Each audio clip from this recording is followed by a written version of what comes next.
À Montréal, et puis ils viennent ici pour faire notamment la promotion de la chasse aux phoques et pour faire un don de viande de loup marin à la mission Bon Accueil, sans piquer ma curiosité. Et pour nous en parler, je reçois Léonce Arsenault, quelqu'un qui nous a parlé du Barbocheux, qui est son entreprise de distillation et qui produit notamment la Bagosse, qui est une liqueur emblématique des îles de la Madeleine, mais aussi chasseur de phoques, j'imagine, de génération en génération. Monsieur Léonce Arsenault, bonjour. Salut. Écoutez, cette idée, c'est assez originale ou particulière. Bon, on connaît toute la polémique entourant la chasse aux phoques. Alors, on se demande, c'est pas une entreprise de marketing. Qu'est-ce que vous avez à répondre à ça? Écoutez, c'est incroyable ce qui arrive là. C'est vraiment incroyable quand on pense que cette chasse-là est une chasse écologique, renouvelable. C'est le bon Dieu aussi, c'est le bon Dieu qui existe sous la nature, qui nous a envoyé un apport de nourriture annuel. Depuis 300 ans qu'on est là. Si on est aux îles de la Madeleine, c'est parce qu'il y avait des phoques. Parce que s'il n'y avait pas eu de phoques, la communauté qu'on connaît des îles n'existerait pas. Parce que nous, quand on a abouti aux îles en 1763, c'est parce que personne ne voulait y aller. Parce qu'il était isolé par la glace pendant 5 mois. Et on n'a pas été aux îles parce qu'on le voulait nécessairement. C'est les Anglais qui ont sorti nos ancêtres d'une prison, parce que c'était la déportation des Acadiens dans ce coup-là. Puis ils ont pris de force, puis ils les ont emmenés aux îles pour deux choses, et c'est seulement pour ça. C'est la chasse aux phoques et la chasse aux morses. Mais en 1799, il n'y avait plus de morses. Tout avait été détruit par la supervision des Européens. Donc, le phoque nous a amenés aux îles, mais il nous a aussi permis d'y rester. Parce que pendant des générations, le seul apport économique qu'on a reçu, tu sais, parce que les pêcheurs, finalement, de toute notre histoire, à part que depuis quelques décennies, se sont toujours fait exploiter. Ils n'ont jamais reçu une scène. C'est toujours le producteur qui faisait du troc, il donnait de quoi manger puis des agrès. Mais le phoque, c'était le seul argent qu'on voyait. Mais il n'y avait pas la pêche à la morue à l'époque déjà? Non. Bien, il y avait de la pêche à la morue, mais de la morue, il y en avait bien plus à Terre-Neuve. Pourquoi qu'on aurait été s'enfermer sur une île pour aller pêcher de la morue alors qu'il y en avait ailleurs? Et le crabe n'était pas pêché à l'époque? Il n'y avait pas de homard, il n'y avait pas de crabe. Ils étaient là, mais le homard, ça fait 136 ans qu'on le pêche aux îles. Alors que moi, je vous parle d'une histoire de 250 ans. C'est ça qui nous a emmenés aux îles. Et puis même les Autochtones, je pense, chassaient également le phoque. Ah oui, oui, oui. Écoute, le phoque, ça fait depuis qu'il y a du phoque sur la Terre que l'humain chasse le phoque. C'est pas de quoi qui est nouveau. Bon, parlons de la chasse aux phoques, la saison qui a commencé, je pense, ces jours-ci. Oui, oui. Un petit peu difficilement, hein, parce qu'il n'y a pas beaucoup de glace cette saison. C'est la deuxième saison de suite, je pense. C'est la deuxième saison de suite, effectivement. Au lieu de se chicaner pour essayer de sauver les phoques, là, on serait mieux de se chicaner pour essayer de sauver la Terre. Parce que, finalement, si je regarde tout ça, ce qui détruit la Terre ça a commencé, ça fait 150 ans. Ça a commencé au temps de l'industrialisation. La journée que l'homme a décidé qu'il était plus intelligent que Dieu, puis il a décidé que Dieu avait fait des choses imparfaites, c'est là qu'il a commencé à faire des villes gigantesques.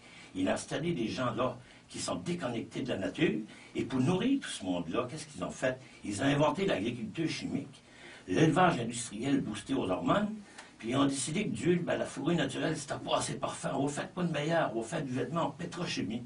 Les trois choses que je viens de vous nommer là, c'est ce qui est en train de détruire la Terre. Alors la saison a commencé le 26 mars? Le 26 mars. Et il y a une raison là, tout à fait scientifique là, pour laquelle on choisit une date particulière qui varie de saison en saison. Normalement, on doit attendre au moins 21 jours après la mise bas des femelles. Oui, c'est entre le 12 et 21 jours. Pourquoi? C'est pour que le phoque ne soit plus un bébé. C'est pour satisfaire la demande. Puis là, les gens... Parce qu'encore une fois, on ne chasse plus le blanchon. Depuis 1987. La plupart aujourd'hui qui sont contre la chasse aux phoques étaient même pas nés quand on a arrêté de chasser les bébés phoques. Bon, la chasse aux phoques, c'est surtout à Terre-Neuve que ça profite le plus, hein, je pense. Essentiellement, au niveau des quotas, cette année, on est grimpé à quelques 400 000 bêtes. Oui, ça a toujours été comme ça. Nous autres, les îles, c'est nous qui supportons tout cette réprimande-là. Mais sur un quota de 400 000, on a un quota de 22 000. Dans le Québec, puis tout ça, on ne se croit pas qu'on sera en 50 000 avec les maritimes et tout ça. C'est tout ce bord à Terre-Neuve. C'est eux qui ont le quota, ils ont 350 000 de quota. La chasse industrielle, c'est à Terre-Neuve. Et ça fait vivre environ 500 chasseurs aux îles? Il y a 900 chasseurs aux îles. Tu sais, on s'entend que c'est pas avec ça qu'on gagne notre vie. C'est juste que c'est un apport de plus. Parce que Un chasseur peut aller chercher entre 25, à peu près 25% de son salaire annuel. Mais un chasseur qui va chasser, c'est loin d'être un riche. Le seul riche qu'il y a, c'est lui qui possède le bateau. Mais pour un riche, il y en a 10 pauvres. On a augmenté les quotas cette année. En fait, on a inclus les quotas qui n'avaient pas été atteints l'année précédente. Là. Et il y a le Fonds international pour la protection des animaux qui conteste l'augmentation de ces quotas. Et même on dit qu'en pleine campagne électorale, c'était pour satisfaire notamment les chasseurs intermédiaires. Qu'est-ce que vous avez à répondre à cette position du Fonds international pour la protection des animaux? Écoute, on va juste parler du troupeau de phoques du Groenland. En 1950, tu sais, les abolitionnistes, ils disent que dans le temps de Jacques Cartier, il y avait 45 millions de phoques au Canada. Moi, je vais vous dire une chose. Qui c'est qui les a comptés? Jacques Cartier? Comment il a fait? Satellite, avion, ça ne doit pas exister. Et d'abord, pourquoi prendre la peine de compter les phoques en 1534? Ça ne se tient pas. Ce qui se tient, c'est que le premier recensement de phoques du Groenland au Canada a été fait en 1950. Et ça a donné 4,1 millions. Mais en 1970, quand Greenpeace a rentré dans cette polémique-là, le troupeau a baissé à 1,7 million. Donc l'espèce en voie d'extinction, c'était vrai. On ne peut pas être contre l'action de Greenpeace parce qu'il a sauvé un mammifère. Mais maintenant, je vais vous dire pourquoi il avait baissé à 1,7. C'est ça qu'il faut savoir. C'est parce qu'on est au Canada, on est un pays colonisé. Ça, là, ça vient du mot colon. Donc, ça veut dire qu'on est des colons. Et vous savez pourquoi on est des colons? Parce qu'on avait oublié de fermer notre frontière. Notre frontière maritime a été instaurée en 1977. Il n'y avait aucun pays dans le monde qui n'avait pas de frontière marine. Et ça fait quoi dans les faits? Ça fait que tous les pays du monde, là, au Canada, chassaient et pêchaient. Qui est venu détruire le phoque? C'est les Américains, les Européens et les Russes. Parce que c'était un free-for-all, c'était à open, pas de quota. Mais quand on a établi nos frontières, c'est là que le Canada, excusez l'expression, a foutu les autres pays dehors, puis a dit on va en prendre la gestion. C'est là qu'il a mis des quotas. Et en 1985, le troupeau a remonté au-dessus du 4 millions. Oups! Greenpeace se sont retirés du dossier parce que l'espèce mammifère était sauvée. C'est là qu'AIFA, PETA, Alléluia et tout ce gars-là, il y en a à peu près 18 organisations, ont embarqué. Mais eux, ce n'est pas des organisations écologiques, c'est des organisations animalistes. Et aujourd'hui, on parle de 10 millions de phoques du Groenland avec des naissances annuelles de 1,7 million, puis on a un quota de 400 000. Ça veut dire qu'à chaque année, ils s'en rajoutent 1,3 million. Ça fait que l'espèce allait bien loin d'être en voie d'extinction. C'est ça qui n'a aucun sens. On va parler de votre visite ici à Montréal. Donc, vous offrez, vous arrivez avec dans vos bagages quelques 50 kilos, 125 livres que vous offrez à la mission Bon Accueil. C'est votre initiative? Bien, moi, je suis sur un groupe de réseautage, là, sur Facebook, un groupe qu'on appelle La chasse aux phoques, c'est un mensonge. Et là, il y a plein de serpentiers là-dedans. Puis en réalité, c'est quelqu'un qui m'a lancé l'idée. Ça fait que quand la personne... Écoutez la drôle d'histoire. Quand la personne m'a lancé l'idée, ben, j'ai dit, ah, c'est une bonne idée. Je vais appeler l'accueil Bonneau. Puis je vais lui demander s'ils veulent notre viande.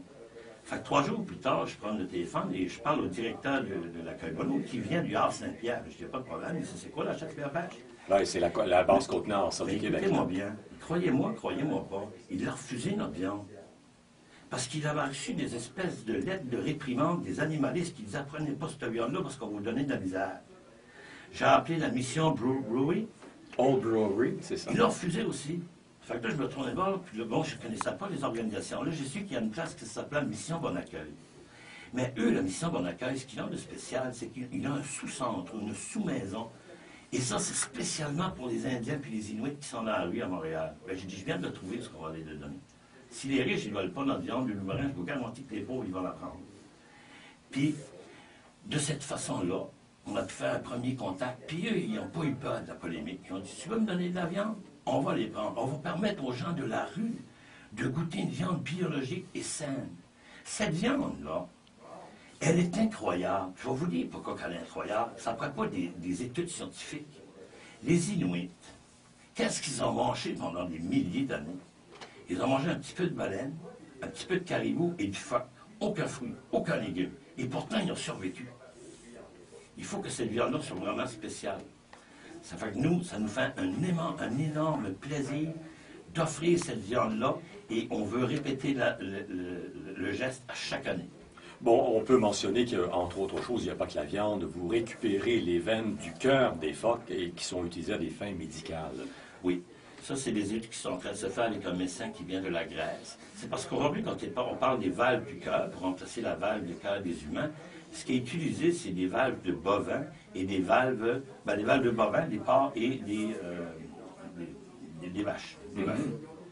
Mais ça a quand même une certaine limite. Et l'autre chose pour remplacer la valve du cœur, c'est des valves mécaniques. Mais les études qui sont en train de se faire avec les valves du phoque, c'est que l'élasticité, la durabilité de la valve, il n'y a aucune comparaison parce que le phoque, il peut plonger bien profond. Donc la pression, il colle à ça. Mais une valve de cœur, juste de bovin, ça coûte 5 000 $. Il y a un marché mondial de 300 000 valves par année. Ça fait que les valves de cœur, c'est incroyable comment ce marché, c'est intéressant. Mais il y a aussi la viande, une viande biologique. Les gens, ils commencent à se réveiller, puis on regarde ça, l'élevage industriel. On parle de cruauté, c'est hallucinant ce qui se passe. On nourrit les gens avec de la viande élevée et boostée aux hormones de croissance. Là, vous essayez d'en faire la promotion auprès des restaurateurs. Quel est leur accueil? Est-ce qu'ils sont ouverts à ça? Et les gens sont très ouverts et le public est très ouvert. Je reçois plein d'emails des gens qui veulent enfin goûter cette viande-là. Mais ce qui arrive, c'est que les animalistes, à chaque fois qu'on veut faire une intervention qui sera positive, ben, ils nous devancent souvent. Ça fait qu'il y a plein de restaurants qui avaient de la viande de phoque qui ont reçu des menaces. C'est incroyable. Alors aujourd'hui, vous serez au restaurant Les Élanvilles, c'est ça, sur la rue Wellington à Verdun. À Verdun, oui. Là, je vais faire une conférence sur la chasse aux phoques. On va avoir des journalistes et tout ça. Ça, c'est l'activité qu'on fait pour aujourd'hui. Et samedi? OK. Puis samedi, ben, c'est une manifestation pacifique et une rencontre amicale dans le parc des Madinots à Verdun, où on va expliquer notre version. Et on va avoir des petites bouchées pour faire goûter la viande de phoque aux gens qui vont venir là. Et puis vous lancez une invitation à l'ancien homme fort du Canadien de Montréal, Georges Laraque, qui lui est plutôt devenu végétarien. Là. Ben, il est plutôt végétalien. Oui, végétarien. Mais il faut comprendre une chose, il ne faut pas mettre tout le monde dans le même bateau. Tous les végétaliens ne sont pas contre la chasse. Ce qu'on a constaté, c'est que tous ceux qui sont contre la chasse sont végés. Et ceux qui ne sont pas végés, qui sont contre la chasse, ils sont tout simplement pas renseignés. Donc, avec M. Laraque, ce qu'on veut faire, c'est le rencontrer puis expliquer notre version. Après ça, il va pouvoir se faire vraiment une idée. Parce que ces gens-là ont été alimentés par des organisations qui coupent toutes nos discussions pour pas qu'ils sachent de quoi qu'on parle, puis les alimentent dans une direction seulement. On va juste lui donner notre version, parce qu'on sait qu'il est intelligent, il est sympathique, ce M. Laraque-là. M. Laraque, permettez-nous de vous expliquer notre version, et après, vous ferez une idée. M. Laraque, qui est aussi le chef adjoint du Parti vert au Canada, nous sommes en pleine campagne électorale, rappelons-le. M. Léonce Arsenault, chasseur de phoques et distillateur du Barbocheux, merci de votre visite et bon séjour chez nous au Québec. Ça me fait plaisir. On est bien heureux d'être ici, puis on est super heureux, les Madinots, de venir offrir une viande biologique pour les gens de la rue de Montréal. Bonne saison de chasse. Donc, c'est là-dessus que se termine l'émission de ce matin. Merci d'avoir été à l'écoute au nom de toute l'équipe. À la production technique, Daniel Fortin. À la recherche, Pierre Pagé, qu'on trouve pour l'instant au Babillard. Ici de Liviron. Rendez-vous demain, 7h. D'ici là, portez-vous bien. Au revoir.